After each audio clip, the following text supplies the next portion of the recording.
Kanaa fi qopheeffannee simbira gahuu fi argamne jirra. Fagoo fi dhiyoo irraa warreen hordofaa jirtanii ulfaadha wayyamaa isiniin jechuu barbaanna. Warri biraa akka sagantaa kan dhufe daawwatu yoo barbaadan sagantaa kana qoqqoodaa faffacaasa waliin nu ga'a isiniin jechuu barbaanna. Daawwattoota keenya jaalatamoo fi kabajamoo tamsaasa sa'aatii kana keessatti odeeffannoolee jirtuu fi akkasumas yaada kiyya wantoota mata duree kana tokko irratti isin biraan gahuu deema. Mataan dureeni xiinxala yaada irratti dhiyeessutu deemnu biltsiginnaan Amaaraatii fi Oromoo wal nyaachaa jirti fakkaatti ammoo Oromoon maal godhuu qaba? Wal nyaachi biltsiginnaa kaammaan tana dhugamoo fakkeessa waan jedhu irra haasa'uu deemna. Suniin duratu daqiiqaawwan 15 dhuftu kana keessatti odeeffannoo Itoophiyaa ka Oromiyaatii fi Gaanfa Afrikaatii fi akkasumas odeeffannoo addunyaa gurra isin buusuu deema. Odeeffannoo isin biraan gahuu deemnu keessa takka lama kunu kana. Beenishaangul Gumuz keessattuu ajjeechanii uummata nagayaa godina Matakkalaanaa Buleenitu geggeeffameen lakkoofsi nama dhumatee 222 darbee jira jechuudhaan maddii oduu Reuters mootummaa Itoophiyaa waabeffachuun gabaasee jira.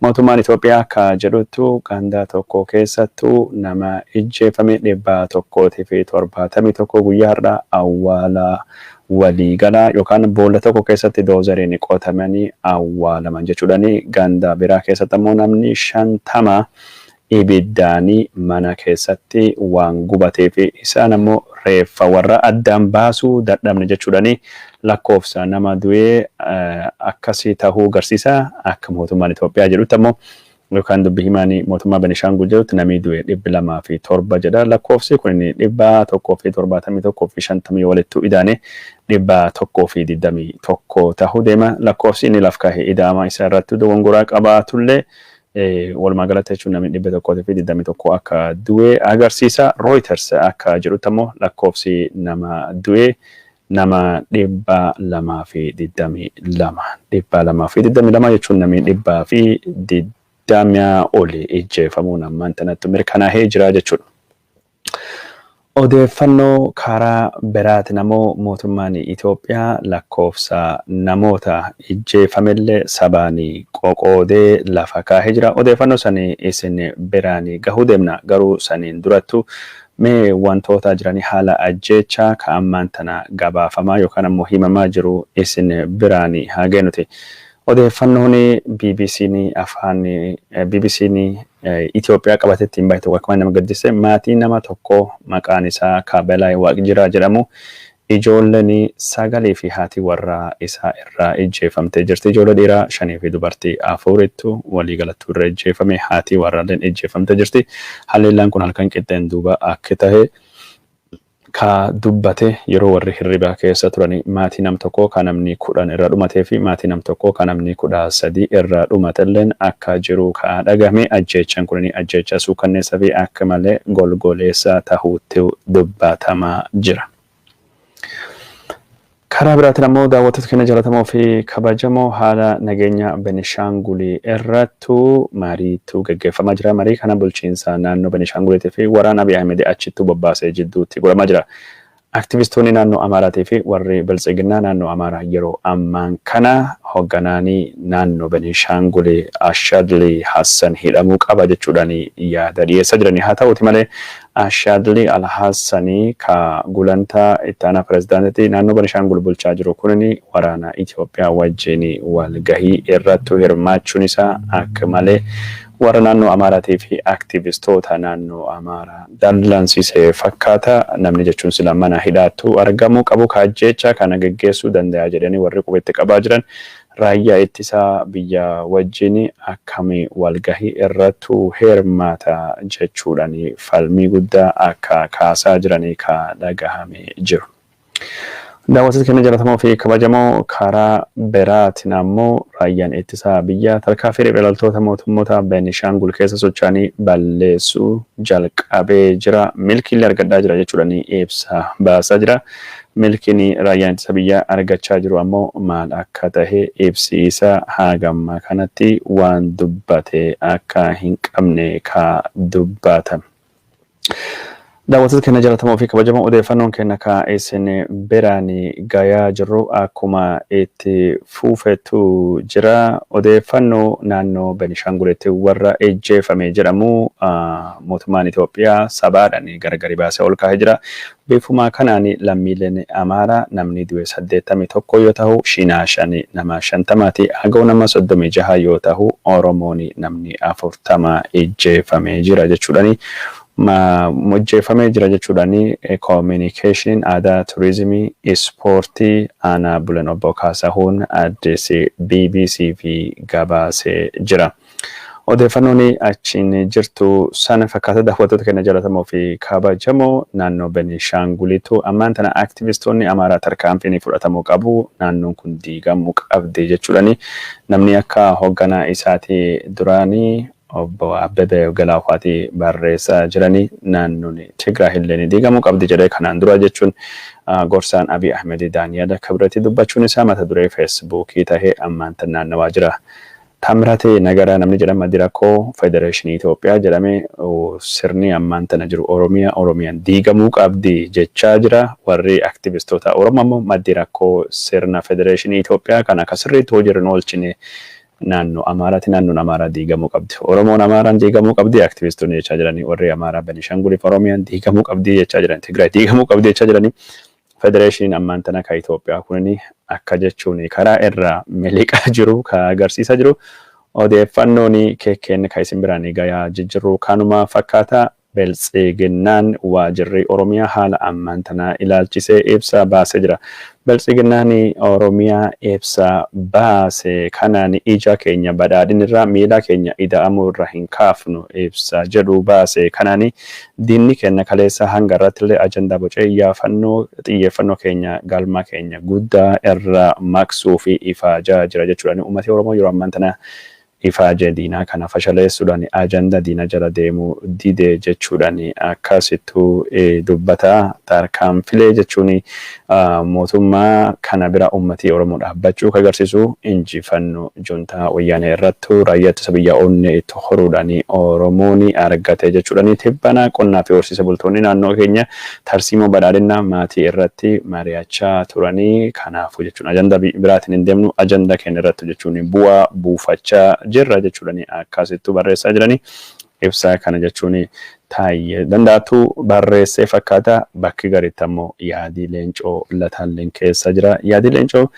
qindoomina uummataa mootummaa badhaadhinaa hundeessee ta'ee mirkanaa'ee waan ta'eef tarsiimoo badhaadhinaa maatii irratti hubannoo uumuun barbaachisaa argameera jira jedhe. Leencoo lataa dhiyoo kana televizyiinii OBN irratti argame. Mootummaan kun mootummaa Oromooti rakkoon jiru mootummaa kana uummanni hin hubanne waa'ee kaayyoo mootummaa kanaatiif mootummaa kana uummata barsiisuu qabnaa kan inni jedhe. Leencoo lataa ammaan tana ajandaa Beltsiginnaa isattuu bocaa fakkaata. Tarsiimoo san irrattuu paartiin uummanni akka Beltsiginnaa badhaadhinaa irratti hubannoo godhu akka deemu ka dubbatamaa jiru. Gosa kana wanni Itoophiyaa keessa deemaa jiru daawwattoota keenya jaallatamoo fi kabajamoo odeeffannoon keenya ka isin biraan gayaa jiru akkuma itti fufettuu jira.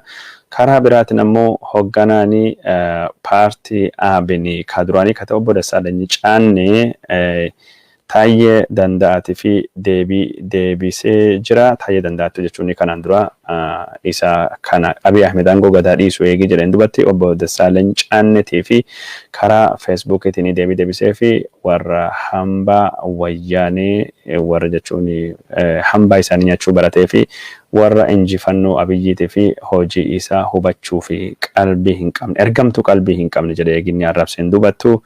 Obbo Dassaalany Caanneelleen ammaan tana jechuun taayee ifirra deebisee deebii kenneefii jira. Bifuma kanaani ajandaa uummata Amaaraa karaa irraa gorsuu fi Taayee Danda'aafaati waan isaan godhan kana balaaleffate ammallee walumaa galatti iyyuu Beltsiginnaa Oromiyaa balaaleffatee jira. Yeroo ammaan tana aktiviizimiin Amaaraa jechuun sadarkaa guddaallee irratti argame ajandaa mataa isaa boca akka inni jiru dubbatee jira. Odeeffannoo kan caalaa isin biraan gahuun barbaachisa waan hin taane fi falmii kana namni dubbisuu barbaadanii ABN fi Beltsiginnaa Oromiyaa karaa Taayeetii fi karaa Caanneetiin waan ta'aa jiru Dassaalany Caannee Daanyeetiin waan ta'aa jiru dubbisuu dandeettanii. ABN jechuun dhaabbata maxxannee bilsigina naannoo Amaaraati waan gosa kanattu jira karaa suniin sun akka hubattanii asumanii isinitti himuu barbaanna. Karaa biraatiin ammoo odeeffannoo takka lama akka gad hafan isin biraan genne gara mata duree kennattu deebina mata duree kennattu deemuun durattume ajendaalee dhimmoota lamaan kana dubbannuti. Naannoo Maayikaadiraa naannoo Tigraahii kan naannoon Amaaraa dhiyoo kana qabatte magaalaa Maayikaadiraa keessattuu namni Amaaraa kan ajjeefame 600 jedhamee ture. Ammaan tana caaffeen mirgoota ilmaan namaa Itoophiyaa yookaan ammoo ICMEGU kan jedhamu dhaabbata durii Profeesar Masfiin Waldamaariyaam Faatii hoogganan namni Amaaraa kan ajjeefame 1,100 oli jechuudhaani gabaasa dura baasee jira. Lakkoofsi warra dhiyeessee kun lakkoofsa mootummaan dhiyeessee 600 irra adda addummaa guddaa akka inni qabu. Warri ajjeefame kunilleen Amaaraa waan ta'aniif saba isaaniitiif eenyummaa isaaniitiif ajjeefame jechuudhaani akkasittuu odeeffannoo baasanii jiran. Daawwattoota keenya jaallatamoo fi kabajamoo gabaasa ICMEGU'n jedhe sanillee namni dubbisuu barbaadanii weebsaayitii ICMEGU irrattu argama. Kanallee kan caalaa jennee yeroo kenna gubuun akka hin barbaachisne kana karaa biraatiin ammoo ajjeechaa Benishaangulii Gumuziitu geggeeffame. Ajjeechaa Benishaangulii Gumuziitu geggeeffame irrattu callisuu hin barbaadu ni dubbate pirezidaantiin Itoophiyaa Adde Saahilewarq yookaan ammoo jaartiin sarara diimtuu sararuun beekamtu san dubbatte jirti. Sarari diiman ishii ka qaxxaamurame yookaan yoo caapu yoo amaarii ijjeefame qofa ajjeechaan gos kana dhaabbachuu qaba jettee dubbatte jirti. Paarlaamaa Itoophiyaa keessatti warri saba Amaaraa paarlaamaan ajjeechaa Amaaraa dhaabuu hin dandeenye diigamuu qaba waan jedhanii odeeffannoo kaasanii jettu miidiyaa hawaasummaa irrattu naanna'aa akka jiru kadhagamaa jiru.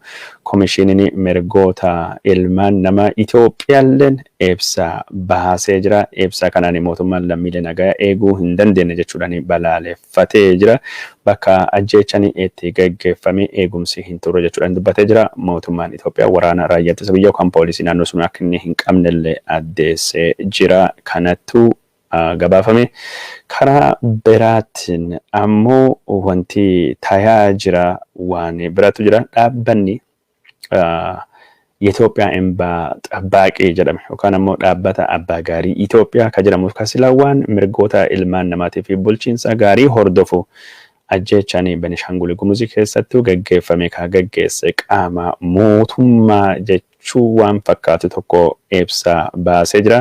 Ibsa isaa maddii oduu Itoophiyaa Iziyaanii akka waabeffatee gabaasetti ajjeechaa kana kan gaggeesse waajjirri bilchiginaa Amaaraallee dhaabbata kana waabeffachuudhaan akka gabaasetti Benishaangul Gumuz keessatti eenyummaa hundeeffatee yookaan eenyummaa irratti hundaa'ee ajjeechaa dimishashaa kan gaggeeffame kana warri gaggeesse warra bulchiinsa godina Matakkalee bulchuu tahuu isaanii hubannee jirra jechuudhaan ibsa kana Iziyaa yookaan madda oduu Itoophiyaatiif ergee jira. Jaarmiyaaleen Itoophiyaa kan jedhamu caasaleen jira hundinuyyuu Benishaangul Gumuz irratti quba qabaa jiranii ammaan tana Gumuz irratti quba qabaa jiranii.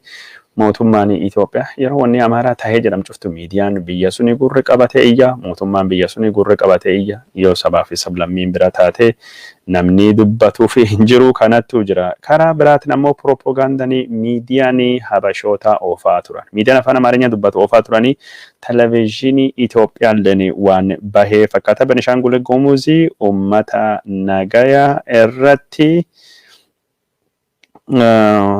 ummata nagaa irratti ajjeechaa dhaqqabee fi bulchiinsi Benishaangul itti gaafatamaadha yookaan bulchiinsi Benishaangul madda rakkoo jechuudhaan ETV'n hayyoota seeraa mari'achiisa jira. ETV'n televezyiinii mootummaa Itoophiyaati. Waan kana qoratee irri hin dhaqqabne garuu yaada gam tokko qofa yaada gama warra Itoophiyaa warra Amaaraa yaada calaqqisuu gam tokko qabatee Benishaangul Gumuz ummata nagaa irratti ajjeechaa gaggeeffame hoggansi naannoo sababa tokko አንድ መንስኤ ነው። በቤኒሻንጉል ጉሙዝ ክልል በንጹሃን ዜጎች ላይ እየተፈጸመ ላለው ግድያ የክልሉ ህገ መንግስት አንድ መንስኤ ነው። ሄሪናን ነው ከና madda rakkoo keessaa tokko jechuudhaan yaada kan dhiyeessa jira. Heerii naannoo Benishaangul diigamuu qabdi, naannoon Benishaangul diigamuu qabdi kan jedhu kan ETV'n yaada gos kana dhiyeessa jira. ETV'n duulaa guddaa naannoon jechuun Amaaraa Benishaangul irrattu geggeessaa jira. Wanni Benishaangul keessatti ta'e gaddisiisaadha. Waan badaa ta'uu hin qabu. Tarkaanfii kan qaamii fudhatu hundi balaaleffatamuu qaba. Garuu gardubbiin deemaa jirtu akka agarsiisaa jirrutti. Karaa biraatiin ammoo maddii oduu Itoophiyaa ka Daani'eel Kibrati hogganu waan inni barreessaa jiru argaa jirra. Maddii oduu Daani'eel Kibrati hogganu Itoophiyaa Pirees Dirijitiin odeeffannoo guutumaa guutuutu gam tokko barreessa. Kaan ammoo abbaan taayitaa Biroodkaastii Itoophiyaa ka gurbaan naftanyaa Oromiyaa keessatti fudhate jechuun Andu'aalem Wandoosan Andu'aalem hogganu innis taanaan Benishaangul irratti uummata akka walittuu irratti duulaa banamaa jira. Wanni nama gaddisiisaa takkini maanguddoota Benishaangul ka Abiyyi wajjin mari'atanii warra Gumuzii san hundaayyuu hidhamanii jiran, qabamanii jiran, warra marii Abiy Ahmed irra Abiy Ahmed mariisis irratti yaada gaafatanii, yaada kennanii gaafii gaafatan cuftunuu qabamanii mana hidhaa akka jiranii ka gabaafamaa jiru kanattu jira. Wanni nama gaddisiisaa. Kaan ammoo karaa biraatiin televezyiiniin OBN fi televezyiiniin ETV wanni isaan gabaasanii waan nama ajaa'ibaa tokkotu jira. ETV'n gabaasa isaa hardhaatiin uummanni Qeellam Wallaggaa magaalaa Dambidolloo Abaawoo 5 irratti duulee jedha. Abaawoo 5 irratti uummati duulee jedha. OBN ammoo odeeffannuma gosa sanii takka qabate dhufe jiraattonni magaalaa Dambidolloo Abaawoo 5 irratti sakatta'iinsi godhani. Itoophiyaan kun oduun kun yoo ilaalamu tokkoffaa oduun kun lamaan uummati duulee ka jedhu akkamii duula godhee jira. Uummata duulchisiisuu ka duuluu qabu, ka sila seera kabachiisuu qabu, ka waraana qabu, poolisii ka qabu mootummaadha. Mootummaan Abiy Ahmed amma kan akka oduu gaarii godhee dhiyeessullee kufaatii mootummaa kanaa agarsiisa. Mootummaan seera kabachiisuu dadhabee, mootummaan olaantummaa seeraa eegsisuu dadhabee, mootummaan ammaan tana jechuun kasira qawwee qabatu kan nagaa buusu kaseera eegu mootummaan. Amma uummataa fi uummata wal nyaachisu horizontal violence jennaan karaa sunitti deemee jira. Uummati sakatta'iinsa godhee jedha OBN. Uummati poolisiidha. Uummanni waraana, uummanni milishaa. Kukkuun hundinuyyuu mootummaan Abiy Ahmed mootummaan Beltsiginnaa hagam tokko akka inni kufee ka agarsiisu, hagam tokko mootummaan kun dadhabaa akka inni ta'e ka agarsiisu. Mootummaan kun ammoo uummata Oromoo diinomsee, dhaabbata Oromoo diinomsee akka Oromiyaa madda sabboonummaa isii hunda balleessu barbaadu agarsiisu ta'uu agarsiisa. Odeeffannoo karaa biraatiin ammoo waa takka lama gaggabaabduu sanitti eegi himeen dubattu gara jechuun maataa duree waldhabaa Amaaraa kan irra daqiiqaa 10 tokko haasa'uu deemna. Daqiiqaa lama keessatti oduu fixnee. Waraanii Suudaaniitii fi Itoophiyaa akkuma walitti gaarreeffatan jechuudhaan maddii oduu Al-Haddas As-Suudaan jedhamtu akka gabaasetti mootummaan Suudaanii lafa daangaa kadeeffachuu barbaadu hundaayyuu deeffachaa jira. Duulaa kana injifannoon xumuraa jirra jechuudhaan dubbata jira. Karaa biraatiin ammoo maddii oduu Suudaan akka gabaasaa jiranitti Suudaanii lafa deeffachuu qabdu ammallee deeffachaa jirti. Waraanii Suudaanii shaakallii gurguddaa goggodhaa jira kaleeffaa jechuudhaan dubbataniira shaakalliin kun kan godhamaa jiru. Wayita Itoophiyaa fi Suudaan dhimma laga Abbayyaatii fi daangaa irratti wal dhabaa jiran jechuudhaan gabaafamee jira. Dhaabbanni gargaarsa daa'immanii kan mootummoota gamtoomanii UNICEF magaalaa Daanshaa kan naannoo Amaaraa dhiyaattu qarqara Amaaraa fi Tigraay gubbaa jirtu bulchiinsa naannoo Tigraay turte gargaarsa ijoolleen barbaadu dhaqqabsee jira. Itoophiyaa keessa gargaarsi namoomaa akka bakka hunda dhaqqabuu fi mootummaan Itoophiyaa akka warra gargaarsa nagayaa wajjin hojjetu gaafate jira. Daa'imman miiliyoona 2.3 naannoo Tigraay keessa gargaarsa barbaada. Daa'imman kan dhaqqabne gargaaruu hin dandeenye jechuudhaan ibsaa jiraachuun isa dhagame jira.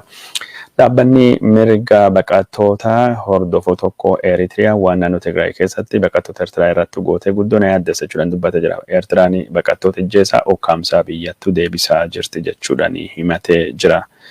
Daawwattoota kennaa jaalatamoo fi kabajamoo kunini matoota duree oduu guyyaa kanaa kaa'isinii qopheessine odeeffannoo kenna akka guyyaa kanaa kaa'isinii qopheessine bira dabarre wantoota takka lama ka odeeffannoo kenna jechuun isin biraanii gahuu barbaannu takka lama akka isin biraanii gahuu deemnu ka waada isin amma isin biraanii gaha wanti jalqabaan isin biraanii gahuu barbaadu ka jalqaba kuno kana biltsiginnaan oromiyaatiif biltsiginnaan amaaraa ibsa walirratti baasaa jirti. Tokkoffaa aktivistoonni amaaraa ka'aabinii warri miidiyaa hawaasummaa gubbaatti jiru ajjecha Benishaangul Gumuziitu gaggeeffame kanaafi oromummaa sababa godhatanii jiran. Bu'aan oromummaa kana bu'aan sabboonummaa oromootii fi diinummaan ummatii oromoo amaaraa fi qabu kana jechuudhaani odeeffannoo dhiyeessaa jiran. Odoo oromoon saba guddaa sadaffaa ajjecha kan keessattuu ijjeefamee taa'u ragaan agarsiisu ajjeefamuu oromoo miidiyaan warra walumaa galattu dhoksaa jira. Akka inumaayyuu oromoon Benishaangul Gumuz wajjin ummata bartaaf Gumuz wajjin taatee ajjecha kana geggeessitee godhaa jiran fakkeessanii dhiyeessaa jiran. Ajjecha Benishaangul Gumuzii keessattuu tahee kanaan duratti godina Shawaa Kaabatii fi godina Shawaa Lixaa keessatti oromoon qotee bultoota dhalattoota amaaraa ta'an buqqisaa ari'aa jirti. Lafti kun bulchiinsa naannoo amaaraa jalattuu haa deebi'u duulaa jedhu babal'aa geggeessaa turan. Duulaa geggeessaa turan kanaan Opiidiyoon deebii nuu kennuu didde amaaraa miidhaa jirti jechuudhaani miidiyaan maas miidiyaa amaaraa miidiyaaleen amaaraa FMOonni televezyiinonni sagantaalee adda addaa qopheessaa jiran. Odoo sun ta'aa jiru wanni Benishaangul kun dhalate. Wanni Benishaangul kun dhalate Abiy Ahmedii aangoo gadhiisuu qabaa jiran irratti duulan warri soddaa Abiy akka aangoo gadhiisuu gaafate jedhee anillee gabaasuun ni yaadatama. Abiy illeen karaa taa'ee danda'a dubbii hima waajjira bilisiginnaa Oromiyaatiin deebii deebiseef warra kanaan hambaa yookaan ammoo harcaatuu wayyaanii warra qalbii hin qabne jedhee taa'een deebii deebiseef.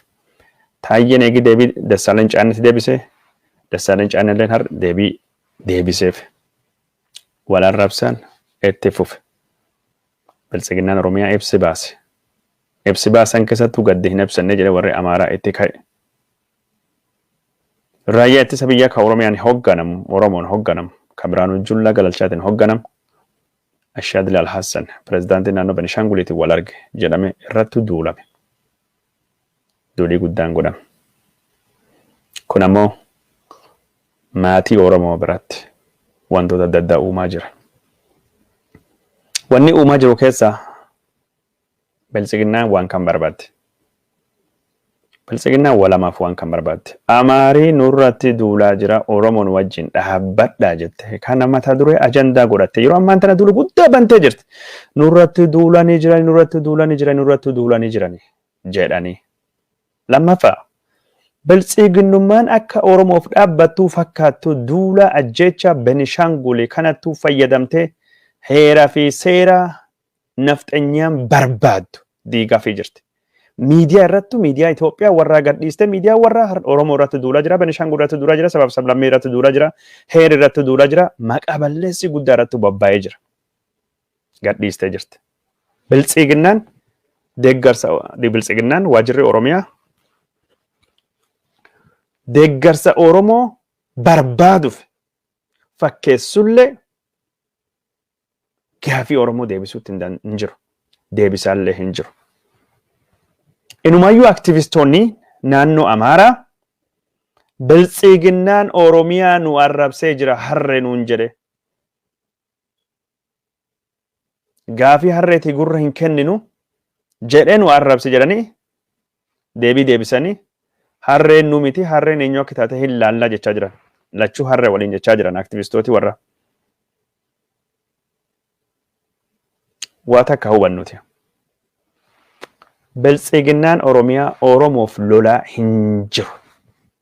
Oromiyaaf lolaa hin jiru. Gaaffii Oromoo deebisaa hin jiru. Oromummaaf lolaa hin jiru. Uummata Oromoof lolaa hin jiru. Quuqa Oromoof dubbachaa hin jiru. Biltsiginnaan Oromiyaa inumaayyuu yeroo kamiyyuu caal diina Oromoo ta'ee meeshaa alagaa meeshaa diina ta'ee hojjechaa jira. Odeeffannoo warri torbaan kan keessa baasee laala. Abaa'oo 782 ijjeesne jechuudhaan uummata nagaa bakka hundattuu hidhaa jiran. Uummatii Oromoo abaa'oo shan irratti duulee jedhanii uummataaf uummata walitti kaasuttuu jiran deeggartoota abaa'oo shaniitii fi deeggartoota biltsiginna jedhanii uummataaf uummatii Oromoo akka wal nyaatu godhaa jiran. Harargee keessatti jiraattota Haramayaa Qobbootii fi Awwadaay Gibiraan kasaarsaa jiran. Sabboontota Oromoo bakka hedduutti hidhaa jiran. Jawaar Mohammad sababa biltsiginnaa Oromiyaa man hidhaa jira. Dr. Hussein Kadir sababa warraa hidhaa jira. Hayyoonni Oromoo maqaa warraatiin hidhaa jira. Biltsiginnaan Oromiyaa kan irra guddattee gaabbitee sirrooftee Oromoo dhiifama gaafattee Oromoo wajjin araara buusan jirtu. Ammallee tanan irri caala meeshaa nafxanyaa ta'uu fi irri caala nafxanyaa tajaajiluu fi irri caala nafxanyaa biratti fudhatama argachuu fi Abiy Ahmedii carraaqaa jira. Silaadoo akkas hin taane uummata Benishaangul ka gaafii nagaa gaafate hin hidhu. Silaadoo akkas hin taane tokkumaan odoo Benishaangul wajjin hin mari'atinu waraana achittuu bobbaase uummata Benishaangul irrattu jechuun ajjeechaa hin goosisu ture. Uummata Oromoo ka Benishaangul keessa jiru maqaa abaa'oo shaniitiin duuchaan hin hidhu ture. Dimshaasha hin hidhu ture. Har'a Gumuuzii caala Oromoo hedduutu Benishaangul keessa man hidhaa jira. Dhugaadha lakkoofsi Benishaangul ka Gumuuziitiif bartaa hidhame gadi hin dhiyaatu. Oromoon ammoo ka waan kan keessa hin jirre lakkoofsi 1000 lakka hidhamee jira. Biltsiginnaan fira Oromooti miti. Biltsiginnaan Oromiyaa. Abiyyi fira Oromooti miti. Abiyyi diina Oromootidha. Abiyyi nama Oromoo barbadeessu balleessu barbaadudha. Kun gaafii kun shakkii waan takka hin qabu. Nu Abiyyi yoo deeggarrullee yaadirrattuu deeggarra. Yoo morminullee yaadirrattuu mormina. Malee Abiyyi maqaa Oromoo keessaa dhufe Oppiidiyoo jedhama. No, Oppiidiyoo maqaa Oromoo durillee ittiin nu bulchuu fi Oromoo cunqursuu fi malee Oromoo fi Oromiyaa takka taatee hojjattee dhaabbattee Oromoo fi Oromiyaa tajaajiltee hin beektu. Meeshaa diinii hojjattee hin jijjiiramti jennee abdanne warri san abdatu hundaa nyaatanii garii manidhaatti naqanii garii ijjeessan. Fakkeenyi Jawaar Mohammadiitiif Hacaaluu Hundeessatidha. Ammallee taanan Biltsiginnaan nafxanyaatiif. Biltsiginnaan waajjirri Oromiyaatiif Amaaraa wanni isaan irratti wal dhabaa jiran kaayoo irratti wal dhabaa hin jiran. Hegeree Itoophiyaa irratti wal dhabaa hin jiran.